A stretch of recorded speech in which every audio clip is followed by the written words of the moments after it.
Hello everyone, मेरे channel में आप सबका स्वागत है। मेरा नाम है मृणालिनी। चलिए देखते हैं आज की इस रीडिंग के माध्यम से यूनिवर्स आपको क्या मैसेज दे रहा है। ये रीडिंग आपके लिए गाइडेंस, क्लैरिटी या कंफर्मेशन हो सकता है, तो आपको जैसे रेजोनेट करता है वैसे लीजिए। जितना रेजोनेट करता है उतना ही लीजिए, बाकी सब दूसरों के लिए छोड़ दीजिए। और रीडिंग जेंडर स्पेसिफिक नहीं है, टाइमलेस रीडिंग्स हैं, तो आपको जब भी रेजोनेट करता है आप एनर्जी को क्लेम कर सकते हैं और रेजोनेंस के हिसाब से रीडिंग का जेंडर स्विच भी कर सकते हैं और रोल्स रिवर्स भी कर सकते हैं।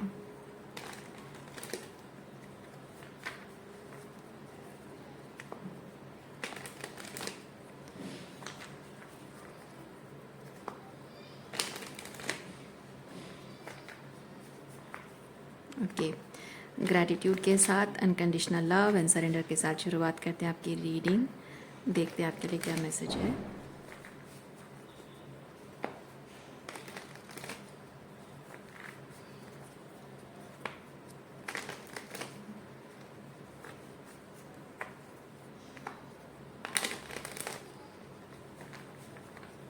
ओके, ओवरऑल एनर्जी आपकी रीडिंग की है सॉरो, 9 ऑफ सॉर्ड्स, टेंशन, परेशानी, ओवर थिंकिंग। ओवर थिंकिंग से ज़्यादा मुझे ये चीज़ फील हो रहा है कि किसी चीज़ को लेकर आप ओवर थिंक नहीं कर रहे हो, बल्कि ओवर थिंकिंग करते करते ऑलरेडी एग्जॉस्ट हो चुके हो आप। यानी कि मुझे वो जो भी सिचुएशन है उसका क्या करना है, क्या नहीं करना है, क्या सही है, क्या गलत है, क्या हो सकता था, क्या नहीं हो सकता, ये सब चीज़ें छोड़ना बंद करके आप ऐसी एनर्जी में हो कि ये सिचुएशन ऑलरेडी टॉक्सिक है, वो सब कुछ क्लियर हो चुका है। यहाँ के बारे में सोचना चाहिए या नहीं सोचना चाहिए कि स्थिति से बाहर निकलकर आप ये सोच रहे हो कि यहाँ से कैसे निकला जाए।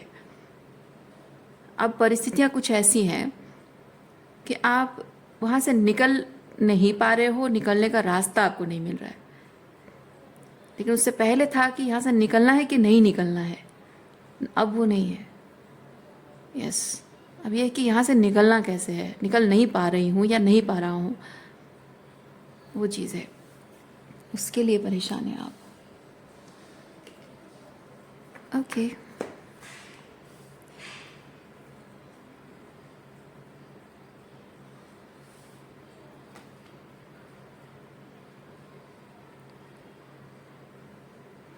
अपने लिए एक नई रियलिटी आप मैनिफेस्ट करना चाहते हो, लेकिन किसी न किसी तरह से आप जानते हो कि ये जो नई ज़िंदगी शुरुआत करनी है, इसके लिए थोड़ा टाइम, एफर्ट्स, पैसा, थोड़ी मेहनत, थोड़ा सा कष्ट भी सहना पड़ेगा। और वो करने के लिए, यस, आप वो करने के लिए पूरी तरह से प्रिपेयर हैं, रेडी हैं। लेकिन शायद आपके पास, अगर फाइनेंशियली है तो शायद आपके पास पैसा भी है, तो फाइनेंशियली भी आप रेडी हैं, डिटरमाइंड हैं। लेकिन फिर भी कहीं ना कहीं इस आइडिया को यूटिलाइज करने में, यानी कि इस आइडिया को लेकर काम करने में थोड़ी सी रुकावट कुछ है, इसीलिए आप इंतज़ार कर रहे हो। और ये इंतज़ार आप करना चाहते नहीं हो, आपको यूनिवर्स जैसे एक साइन दे रहा है कि रुको, थोड़ा रुको, वेट करो, इंतज़ार करो, चीज़ें सही हो जाएंगी, मतलब सही टाइम आ जाएगा करने का, सही टाइम आ जाएगा करने का। अभी अभी सही टाइम नहीं आया है। आप और इंतज़ार नहीं करना चाहते हो, क्योंकि इस सिचुएशन में जो दर्द और तकलीफ़, जो दुख, जो परेशानियाँ आपने उठाई हैं, भले आप उस वक्त रेडी नहीं थे, मुझे यहाँ से निकलना है कि यहाँ रहना है, फिर भी तकलीफ़ तो थी ही। तकलीफ़ नहीं होती तो ये सवाल उठता ही नहीं। सो ऑलरेडी आप अज्ञान में, ज्ञान में भी, मतलब जब आपको नहीं पता था तब भी सफ़र किया, जब जानते थे तब भी सफ़र किया, और अब पूरी तरह से क्लियर होने के बाद भी अब एक पल के लिए नहीं रहना चाहते हो यहाँ, सफ़रिंग ख़त्म करना चाहते हो। वो एक रियलाइजेशन कि हाँ मैंने बहुत सहा है, बहुत दुख देखा है, बहुत तकलीफ़ें मैंने पाई हैं, अब और मुझसे नहीं होगा, एक पल के लिए भी नहीं होगा। वैसी वाली एनर्जी आपकी देख रही हूँ मैं। सो जल्द से जल्द इस चीज़ पर आप काम करना चाहते हो, लेकिन हम देखेंगे कि क्या प्रॉब्लम है जिसकी वजह से आपको यूनिवर्स फोर्स कर रहा है कि नहीं थोड़ा रुको, थोड़ा सा और रुको, देखते हैं।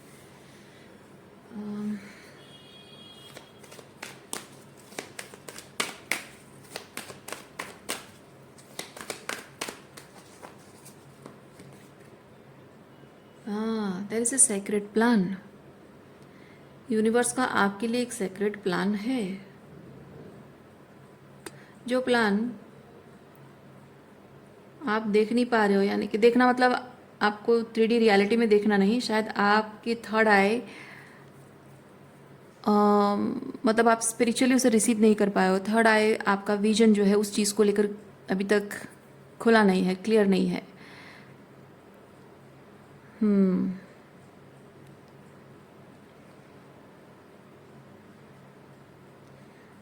मतलब कि एक रियलाइजेशन होता है ना कि भले ही 3D रियलिटी पे कुछ होता हुआ दिख नहीं रहा है, लेकिन मेरा अंतर मन कहता है कि सच एंड सच है, ऐसा है वैसा है, सो आई शुड वेट। वो वाला चीज़, वो जो एक अंतर मन की जो आवाज़ होती है, वो अभी तक क्लियर नहीं है। इसीलिए फ़िलहाल क्या करना है वो भी आपको समझ में नहीं आ रहा है।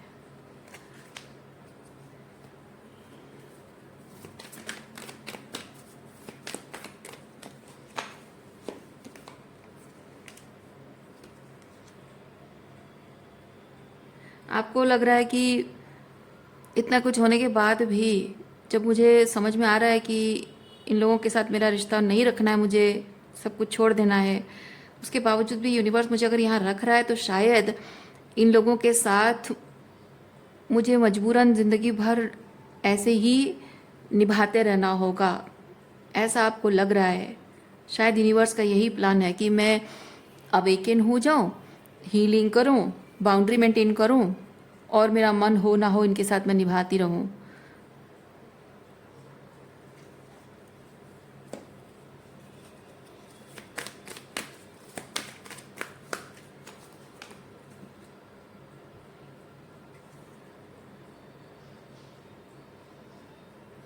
आपके जो भी ट्रॉमा आपको है, फादर वुंड्स है, मदर वुंड है, उसकी वजह से आपने अपने फादर को या मदर को अभी तक फॉरगिव नहीं किया है।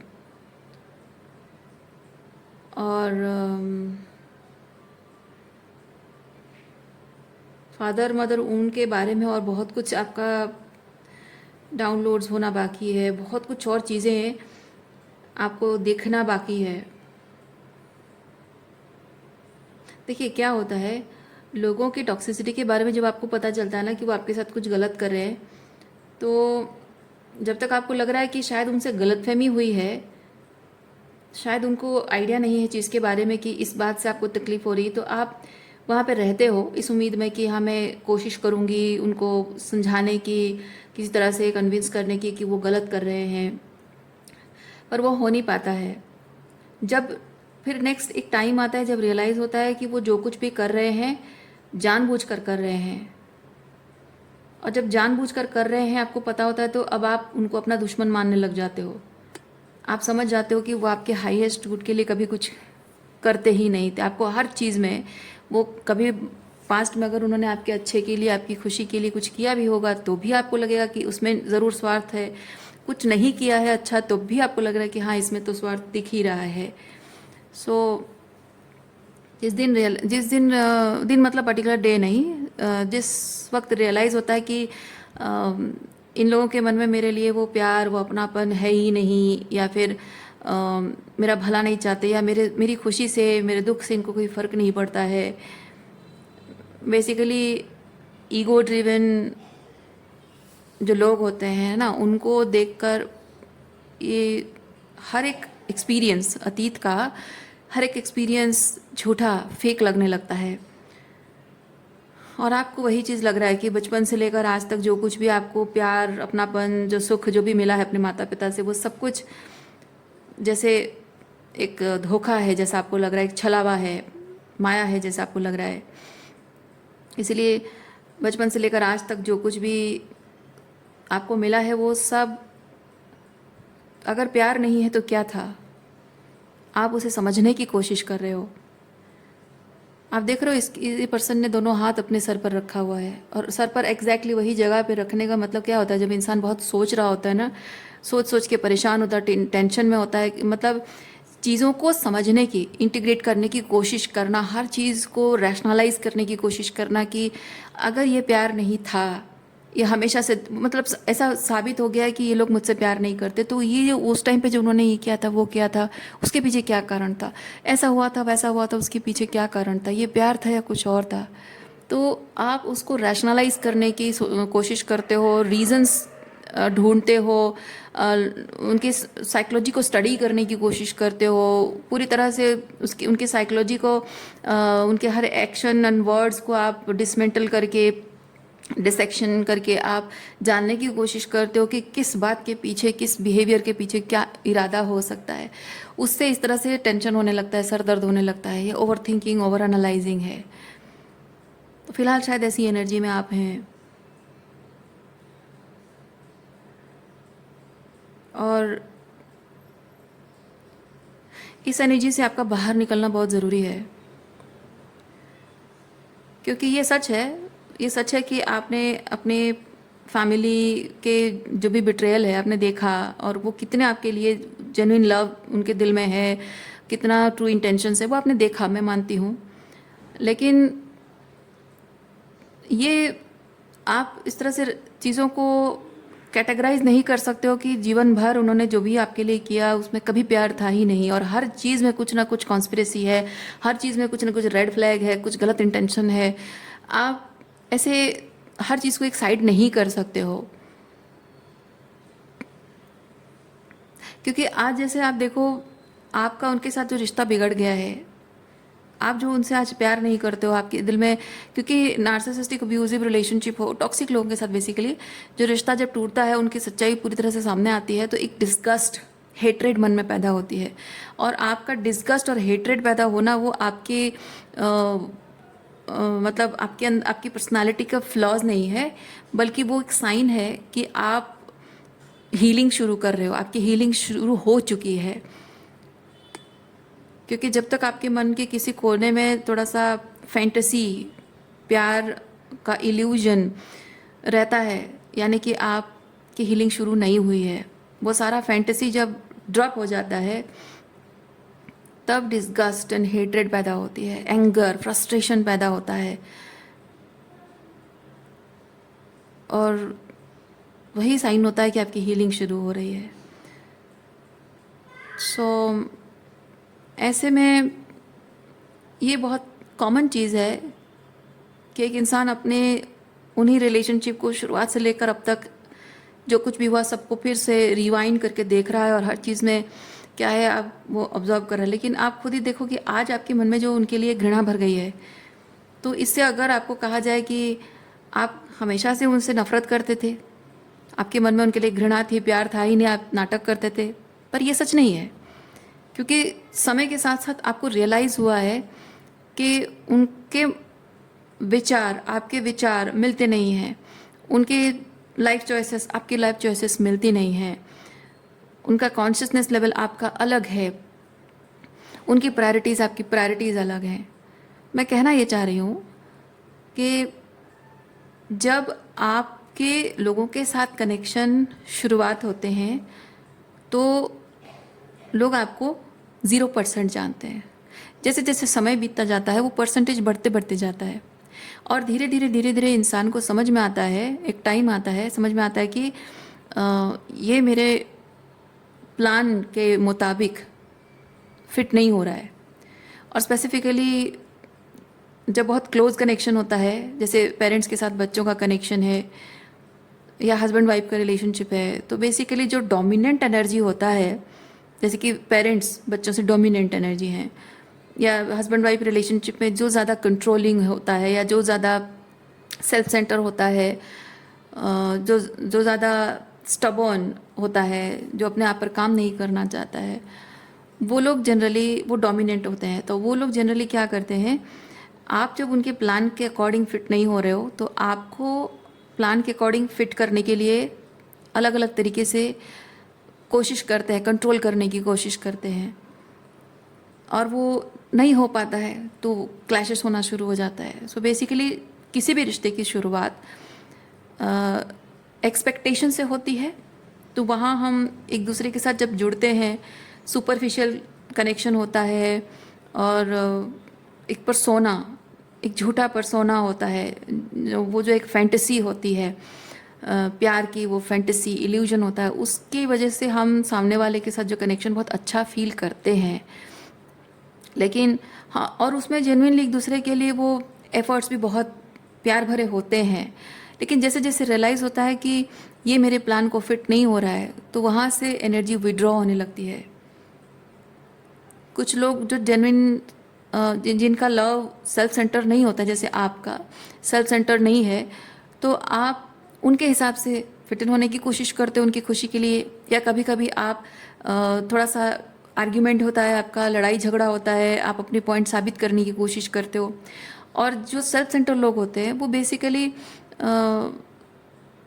साम दाम दंड भेद अपना कर किसी तरह से बस आपसे काम वसूल करने की कोशिश करते हैं। तो धीरे धीरे समझ में आता है, ये जो रिश्ते खराब हो जाते हैं ना, वो धीरे धीरे समझ में आता है कि एक दूसरे के लिए नहीं बने हैं, एक दूसरे के प्लान्स उसके हिसाब से हम फिट नहीं होते हैं एक दूसरे की ज़िंदगी में, या फिर वाइब्रेशनल मैच नहीं है, कॉन्शियसनेस मैच नहीं, वो समझ में आता है।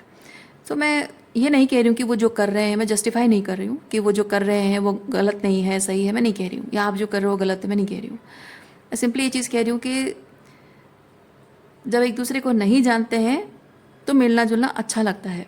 जब एक दूसरे को अच्छे से जान लेते हैं, उनकी डार्क साइड हमें पता चलती है। अब ये डिपेंड करता है कि कोई है जिसकी डार्क साइड के साथ भी जीना चाहता है, कोशिश कर रहा है, और कोई उसे टेम करने की कोशिश कर रहा है, उसी से फ़र्क पड़ता है रिश्ते में। तो ये जो आप कोशिश कर रहे हो कि आपको ऑलरेडी बहुत कुछ उन लोगों के बारे में अवेयरनेस है, बहुत कुछ जानकारी आपको मिल चुकी है जिसके लिए आप क्लियर हो, लेकिन और भी बहुत कुछ आप जानना समझना चाहते हो क्लियर होने के लिए, या फिर इस सिचुएशन से बाहर निकलने की शायद मुझे और भी इनको और ज़्यादा इनकी साइकोलॉजी को डिसमेंटल करने की ज़रूरत है, समझकर शायद आप हर चीज़ को शुरुआत से लेकर अब तक एनालाइज कर रहे हो। Stop doing that. यूनिवर्स आपको कह रहा है स्टॉप डूइंग दैट। उससे आपको और एक्स्ट्रा और कुछ नहीं मिल जाएगा। या वो सब करने के लिए जो आपको यूनिवर्स कह रहा है कि थोड़ा टाइम रुको, थोड़ी देर और इंतज़ार करो, सही समय आएगा, ये बैठकर उस टाइम पे ये आपको एनालाइज करने के लिए नहीं है। इसमें ये एनालिसिस करके अपना दिमाग इन्वेस्ट करके अपने आप को तकलीफ देना, ये सब करने के लिए नहीं है ये सब। ओके, तो वो करना बंद कर दीजिए, और ऐसी एनर्जी में आपको आने की ज़रूरत है। जो हुआ उसको पीछे छोड़ देना, और वो आज भी जो है उसको भी छोड़ देना उसके हाल पे।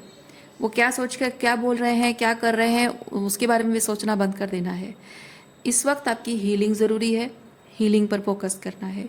इस वक्त आपकी एनर्जी अपने आप में सेंटर करके आपको अपनी ज़िंदगी को नया स्ट्रक्चर देने के लिए जो काम करने की ज़रूरत है उसको थोड़ा सा विजुअलाइज करो, इमेजिन करने के लिए है। तो आप जितना अपनी एनर्जी को सेंटर करोगे अपने आप में, उतना ही आपको क्या रियलिटी बनानी है उस बारे में क्लियरिटी आपको मिलेगी, है ना। तो वो क्लैरिटी मिलेगी तभी तो उस चीज़ पर आप काम करेंगे, है ना।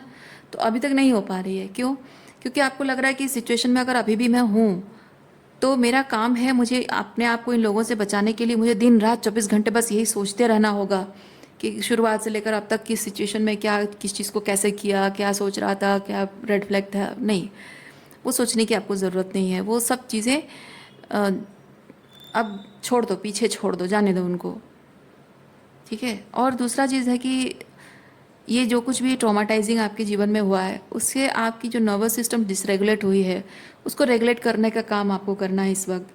क्योंकि जितना ज़्यादा आप अपनी नर्वस सिस्टम को रेगुलेट करोगे आपकी रियलिटी उतनी ही स्टेबल एंड ग्राउंडेड होगी, आपके अपने हिसाब से होगी।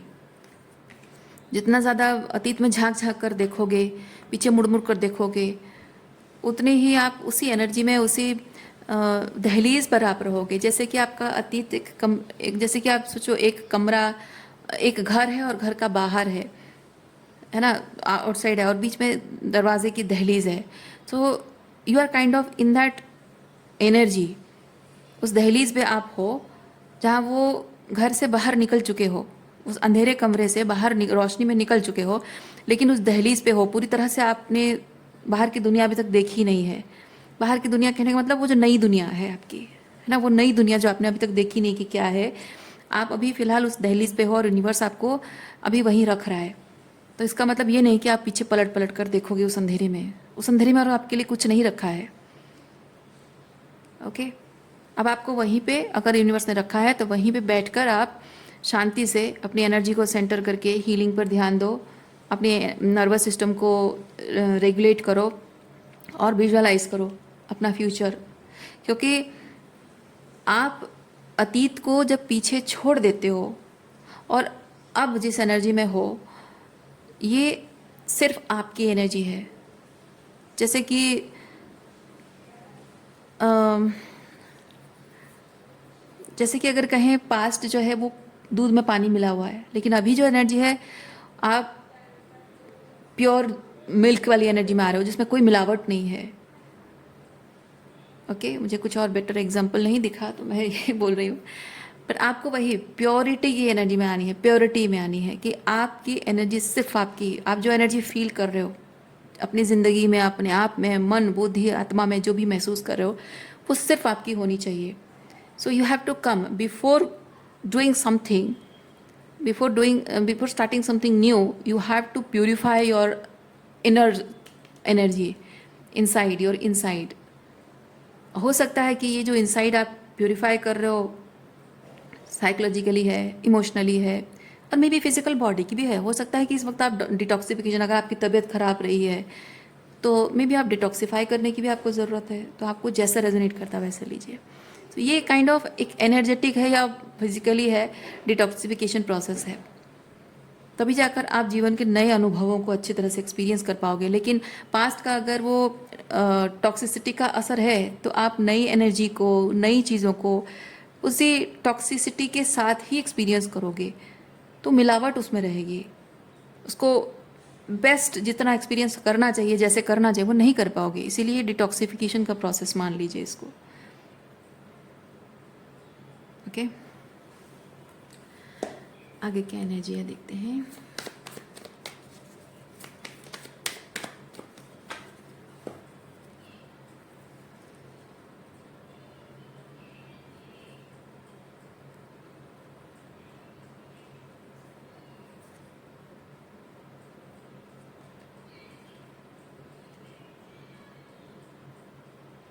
देखिए दोनों कैसे डांसिंग पोज है, राइट।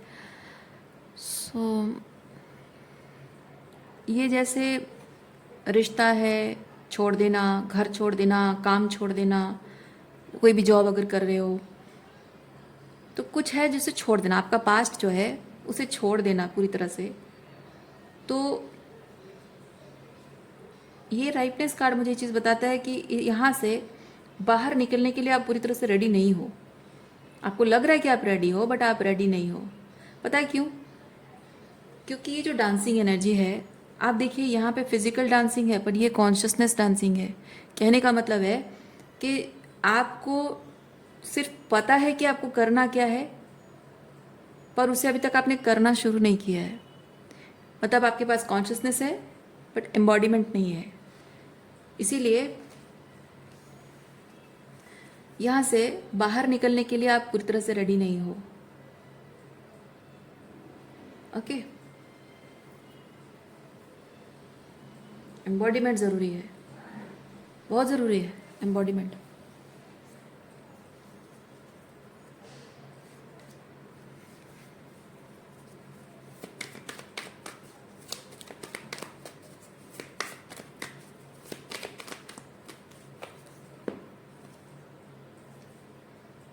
हाँ, क्योंकि जो भी विजडम आपके पास है, आप जब उसे एम्बॉडी कर रहे हो तो क्या होता है कि अम, देखिए मैं आपको एक एग्जांपल बताती हूँ।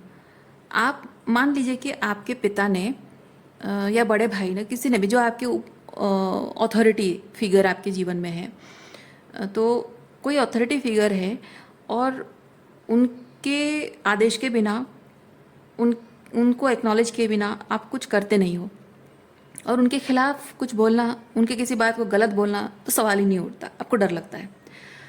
तो आप जब जानते हो उन्होंने कुछ गलत कहा या गलत किया है या कुछ गलत कर रहे हैं, आप उन्हें टोकना चाहते हो।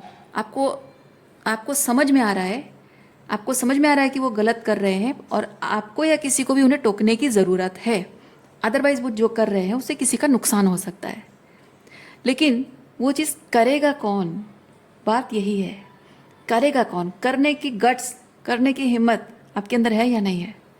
क्योंकि जब आप जानते हो कि आपको सिर्फ, आप जानते हो कि वो गलत कर रहे हैं और किसी को टोकना चाहिए, वो ठीक है, लेकिन जो गलत कर रहे हैं उस बात के लिए टोकने के लिए, जब आप टोकने की शुरुआत करते हो, क्या क्या चीज़ें होंगी? बहुत कुछ चीज़ें होंगी। ये कह देना बहुत आसान है कि भाई उनको जाके कोई टोको, लेकिन जब टोकते हैं ना तो बहुत कुछ चीज़ें होगी। वो झगड़ा कर सकते हैं, फिजिकल अब्यूज़ कर सकते हैं, आपको घर से निकाल सकते हैं, या फिर आउटकास्ट करवा देंगे, या फाइनेंशियल प्रॉब्लम क्रिएट करेंगे, आपको फाइनेंशियली अबंडन कर देंगे, या कुछ और चीज़ें होंगी। तो you have to go through everything, the punishment thing, और उससे उसकी जो कॉन्सिक्वेंसेस, बेसिकली मैं कहना ये चाह रही हूँ कि जो उनको टोकने से जो कॉन्सिक्वेंसेस होगी उसको एक्सपीरियंस आपको करना होगा, और उससे अपने आप को बचाना भी होगा।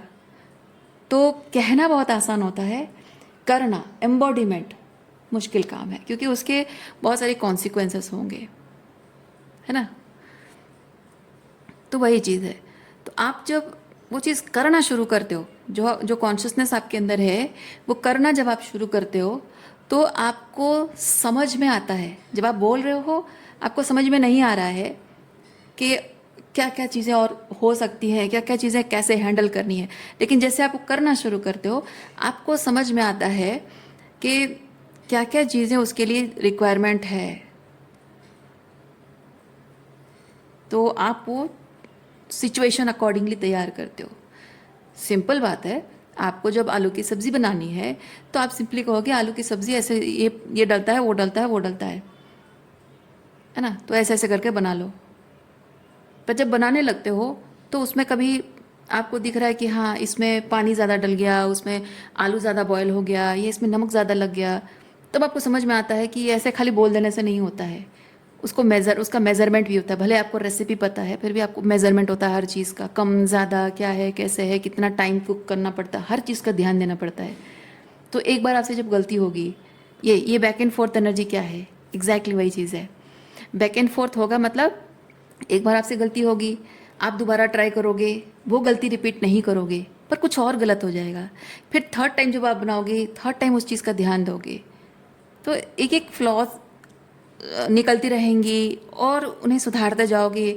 तो एक दो तीन चार कितने ट्रायल्स में वो चीज़ें होंगी। मैं नहीं कह रही हूँ कि बहुत ट्रायल्स होंगे, पर हो सकता है कि सेकंड ट्रायल में भी आपका काम हो जाए। तो जीवन में कुछ भी नया जब हम करने जाते हैं तब इस तरह से एक आध ट्रायल से होकर गुजरना पड़ता है। और मे बी वो जो एक आध ट्रायल्स होंगे, बैक एंड फोर्थ होगा, आप उसी चीज़ को लेकर परेशान हैं बिकॉज आप फेल नहीं होना चाहते हैं। आप जो भी ट्रायल करना चाहते हैं, आप चाहते हैं कि वो फर्स्ट अटेम्प्ट में सक्सेसफुल हो जाए। इसीलिए यूनिवर्स ने आपको इस वक्त इस वेटिंग फेज में रखा है, ताकि जो आप करने वाले हैं उसके लिए पूरी प्लानिंग आप कर सकें, पूरी तैयारी आप कर सकें, ताकि आपको बैक एंड फोर्थ का जो डर है वो ना रहे। मैं नहीं कह रही हूँ कि जब आप ये चीज़ प्लानिंग कर लोगे तो उस वक्त बैक एंड फोर्थ नहीं होगा, तब भी होगा, पूरी गारंटी के साथ मैं कहूँगी तब भी होगा। लेकिन अभी प्रॉब्लम यह है कि आपको फेलियर का डर है। आप फर्स्ट अटेम्प्ट में, फर्स्ट ट्रायल में सक्सेसफुल हो जाना चाहते हो। तो आपको ट्रायल के लिए माइंड में ये चीज़ रखना कि हाँ देखेंगे, अगर कुछ गड़बड़ होता है तो ठीक है, कोई बात नहीं, संभाल लेंगे, उसके लिए आप रेडी नहीं हो। क्योंकि हो सकता है कि अगर आप फर्स्ट अटेम्प्ट में ही फेल हो गए तो आपको डर लगेगा, घबराहट होगी, और आपको लगेगा कि कहीं मैं गलत तो नहीं कर रही हूँ, तो फिर आप पीछे चले आओगे, जहाँ थे वहीं वापस आ जाओगे, ये इस एनर्जी में इन लोगों के पास वापस आ जाओगे, या फिर अपनी उसी ओल्ड वर्जन में वापस आ जाओगे। और यूनिवर्स इसीलिए आपको कह रहा है कि रेडी होना है। रेडी होना मतलब क्या है कि वो बैक एंड फोर्थ होगा, वो ट्रायल्स एंड ट्रिबुलेशंस तब भी होंगे, बट तब आप मेंटली प्रिपेयर होगे कि भाई ठीक है, कोई बात नहीं, फर्स्ट अटेम्प्ट नहीं हुआ, सेकंड अटेम्प्ट करेंगे, सेकंड नहीं हुआ, थर्ड अटेम्प्ट करेंगे, पर मैं गिव अप नहीं करूँगा, किसी हाल में मैं गिव अप नहीं करूँगा, मुझे ये चीज़ चाहिए, और क्यों चाहिए मैं जानता हूँ, मेरे हाईएस्ट गुड के लिए है, तो ये चीज़ मुझे हर हाल में चाहिए। और हर एक अटेम्प्ट में आप अपने आप को एक नए वर्जन में देखोगे, क्योंकि जैसे आप एक गलती कर रहे हो, पानी ज़्यादा हो गया, आप नेक्स्ट टाइम पानी कम डालोगे, सब्जी में मैं बता रही हूँ, फिर नेक्स्ट टाइम में जब आप करोगे तो नमक ज़्यादा हो गया, फिर नमक कम डालोगे आप, लेकिन डिटरमाइंड हो कि मुझे जैसे करके मुझे ये रेसिपी ये सीखना है, मुझे ये सब्जी बनाना सीखना है, वो आपके लिए इम्पोर्टेंट है। क्यों? वो आप जानो। है ना, वो रीज़न आपको पता है, हर किसी के लिए। मैं क्यों कह रही हूँ, क्योंकि आप में से हर किसी के लिए वो जो भी आप मैनिफेस्ट करना चाहते हो उसके रीज़न्स सबके लिए अलग अलग हैं, तो मैं वो चीज़ पर बात नहीं करना चाहती हूँ। तो यहाँ यूनिवर्स आपको वही चीज़ बता रहा है कि जब आपके इरादे हैं तो उन इरादों में सक्सेसफुल होना है हर हाल में, तो पीछे मुड़कर देखने का कोई सवाल नहीं उठता। उस एनर्जी में आप अभी तक रेडी नहीं है, आपको वो रेडीनेस में आना होगा। क्योंकि आपको अगर अटेम्प्ट्स फेल होते हैं तभी आपको अपने इरादे कहीं गलत तो नहीं है ये डाउट नहीं होना चाहिए, सेल्फ डाउट नहीं होना चाहिए। अभी भी शायद आप सेल्फ डाउट में हैं। Okay,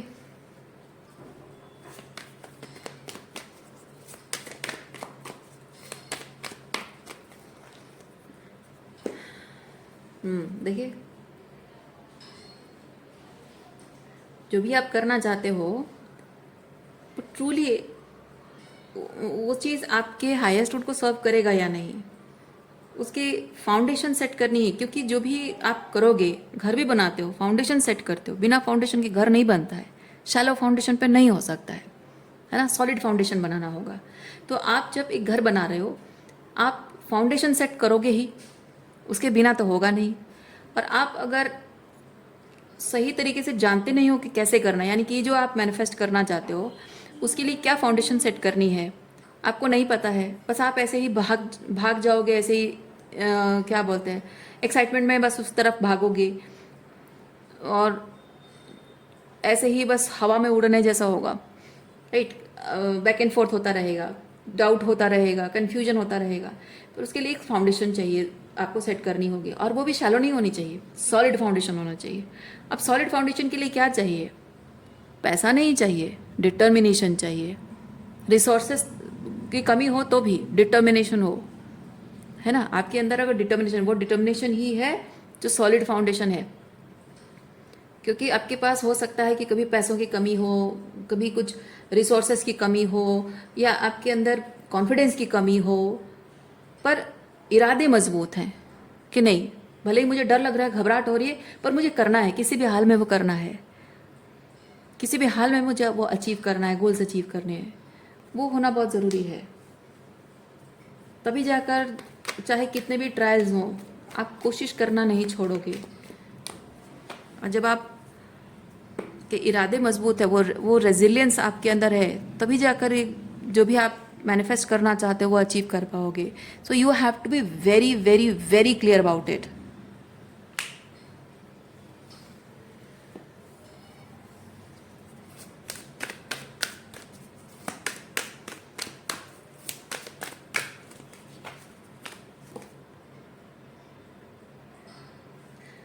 The lotus flower fairy tells you to learn from experience and shed your inner light on any unclear areas of your life or those of others.